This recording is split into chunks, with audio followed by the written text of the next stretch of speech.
Welcome back, everybody, to this week's edition of the PGA DFS Pick Show. I am here for Fantasy Sports Insight, talking PGA DFS golf. I'm your host, John McNutt, aka John Cool 19. You can find me on Twitter at that handle. Quick recap of last week at the Houston Open. It was an excellent weekend for us here at Fantasy Sports Insight. Our core lineup for the main slate on DraftKings included the winner Tony Finau, as well as Smalley and Adam Hadwin, both of which finished in the top 10. That is an excellent way to start your lineups with the winner and two additional top 10 plays. As far as this pick show went, 6 out of the 7 made the cut. The big chalk was Burmester, and he did miss the cut, even though he was in the good wave. So a little bad luck there. But of the 7 golfers I touted on this show, 6 out of the 7 made the cut. 2 of them finished top 10, and 5 of the 7 were top 25 finishers last week. So hopefully we can keep things going this week. Talking RSM Classic. So let's go ahead and jump right in here. This week, golfers are playing at Sea Island Golf Course. This is in St. Simons Island, Georgia. There are actually 2 courses this week, Seaside and Plantation. The golfers will play on the Plantation course once on either Thursday or Friday, and then they will play Seaside the other day, as well as all weekend long at the Seaside course. So that is really going to be our focus as far as the key stats, what's important to excel this week at the RSM Classic. So both courses really are about the same length, about 7,000 yards, but the Seaside is a par 70 versus the Plantation being a par 72. If you're playing showdown golf over the first couple days, maybe a little bump to the Plantation golfers, only because they have a couple extra par 5s opportunities to really go after and get birdies or eagles there. A little bit better for the scoring, so I would focus your showdown lineups there. If you are playing the first 2 days over the weekend, that will not be of any importance. Again, they're playing all weekend long Seaside. Both courses are Bermuda grass greens. So a couple things to really focus in on here. This course is absolutely critical that you find your ball in the fairway off the tee. That is very difficult to get around this course if you're not in the fairways. So accuracy much more important than distance. Distance really isn't a big deal at all this week. Much lower of an importance. I am not including it in my modeling. This is a coastal course. It does get windy, and it looks like the wind maybe even more so on the first 2 days. Hopefully we can get a wave advantage like we did last week. In the chat, we discussed how it looked like the Thursday PM golfers would get an advantage. Really, the advantage looked like it would be more so on Friday, which it was, but there was also more than a stroke advantage on Thursday. That was worth a combined over 2.5 strokes advantage for golfers in that wave. We absolutely hammered them. The entire core was from that wave, almost the entire pool that we put in the Discord also from that wave. So hopefully we can get that opportunity again this week. So definitely catch us in the Discord, where we'll be kind of focusing in on all of that tomorrow. A little bit more about the course here. This is an absolute birdie fest. Got to make a ton of birdies here. We expect very, very low scores, especially if over the weekend there is very limited wind. This course will be very, very gettable. Ball striking is my number 1 stat this week, as in most weeks. A little bit higher on approach versus off the tee numbers, but really ball striking in general. I'm putting that drive accuracy that I mentioned right at the top of my modeling as well. I always include recent form here. I think that is very important going into this event. A couple other things that tend to be important here around the green play.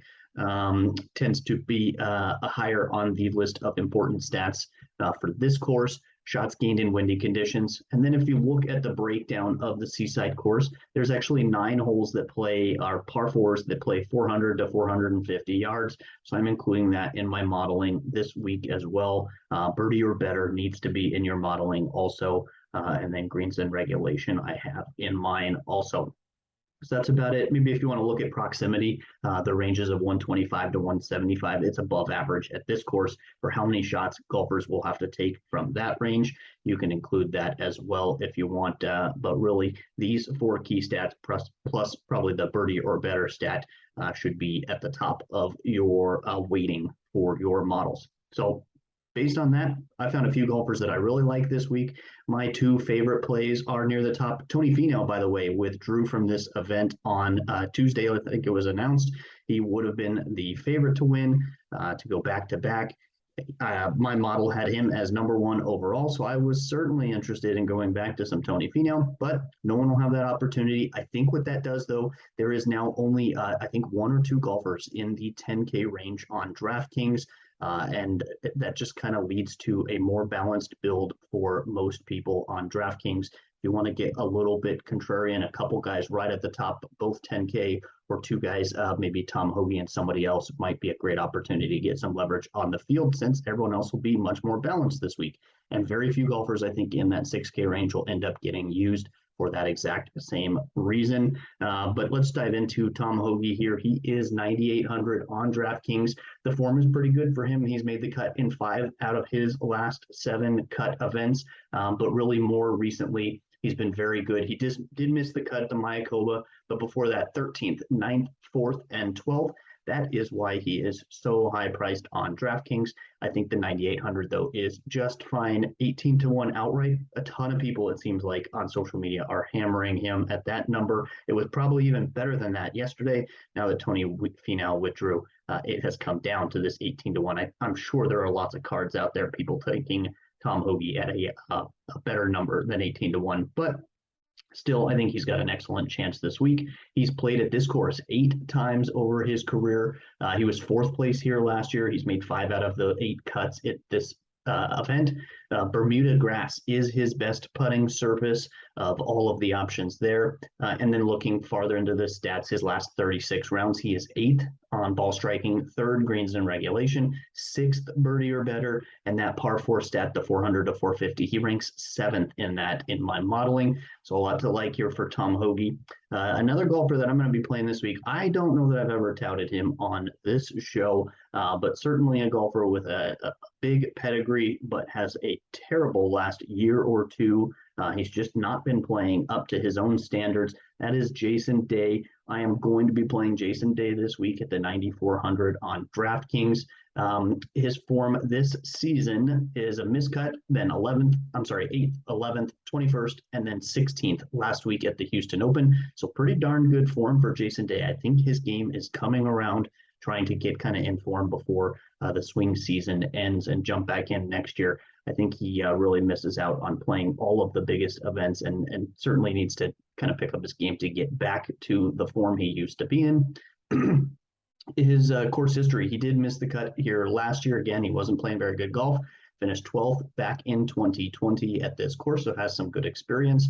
The irons for him have been absolutely hot recently. I like that a lot about Jason Day. He's also very good, ranks very well on easy scoring courses, which this is. His last 36 rounds he's not jumping off the charts here in any of the stats, but he is above average in basically everything.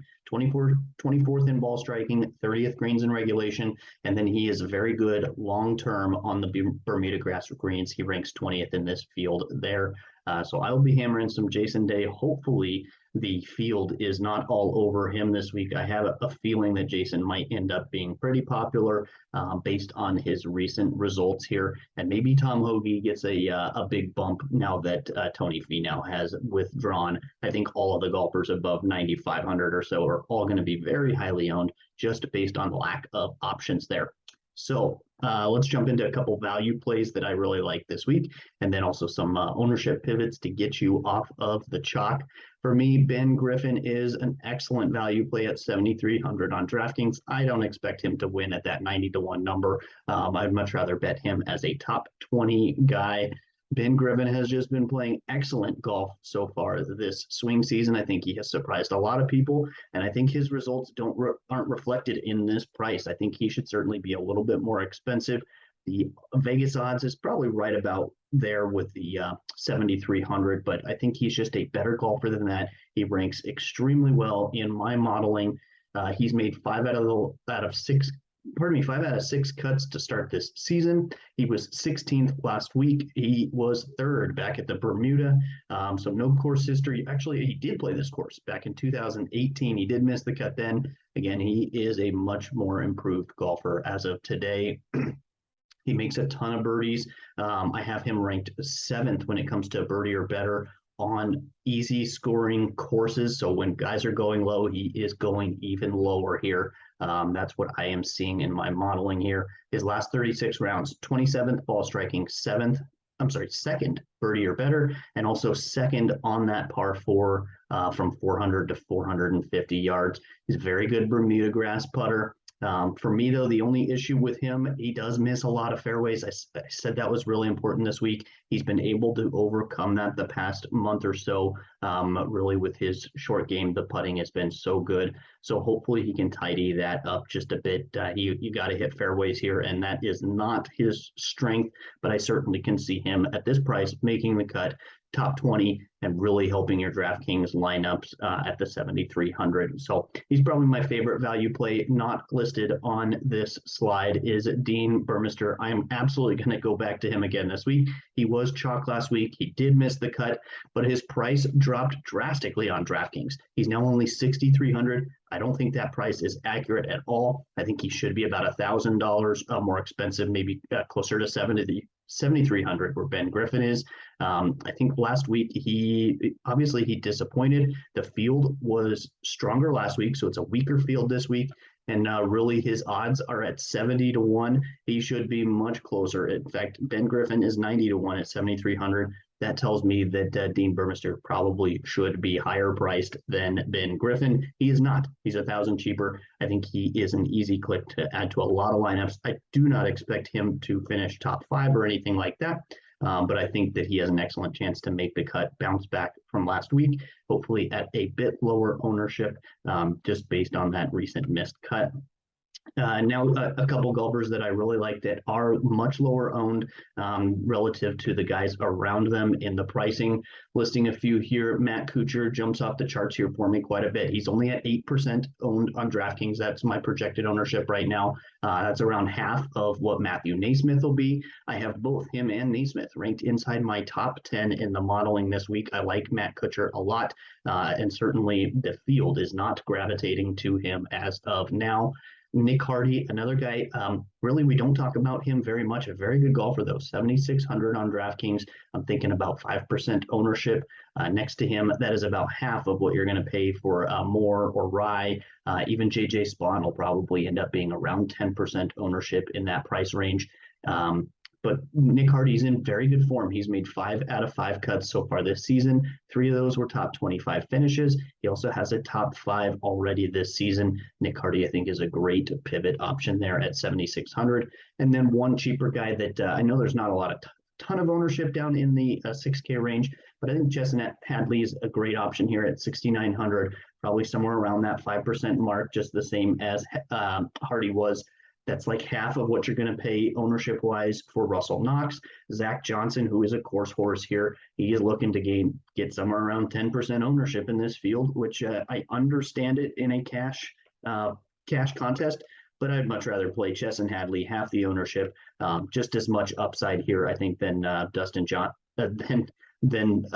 Zach Johnson, not Dustin Johnson, than Zach Johnson does in this field. He's excellent Bermuda grass putter. He excels on easy courses. Both him and Nick Hardy rank very well when it comes to easy courses. So those are 3 guys I think can really help your GPP lineups. Really, these low-owned pivots have been fire here the last couple weeks. A bunch of top 10s coming in, and let's see if we can continue this week at the RSM Classic. That is going to do it for this week's show. I appreciate you watching. If you have any questions or comments, please leave them here on the YouTube channel. As far as the Discord, you can find the link to that on our website, fsidfs.com. Might be easier just going through Twitter, our handle at FSI_DFS. Jump into the Discord. This is the last PGA sanctioned event for this calendar year. There's a couple other kind of exhibitions. The Hero is coming up, a few other items that should bring some bit of DraftKings, but not like this. This is going to be the biggest event here to finish out the 2022 calendar year. So yeah, in the Discord, we'll talk about weather, ownership, as well as giving core plays and a player pool for everyone come Wednesday. So definitely join us there. We are looking really good the last couple of weeks. want to kind of finish up strong here to finish the season. So thanks for watching, and good luck this week.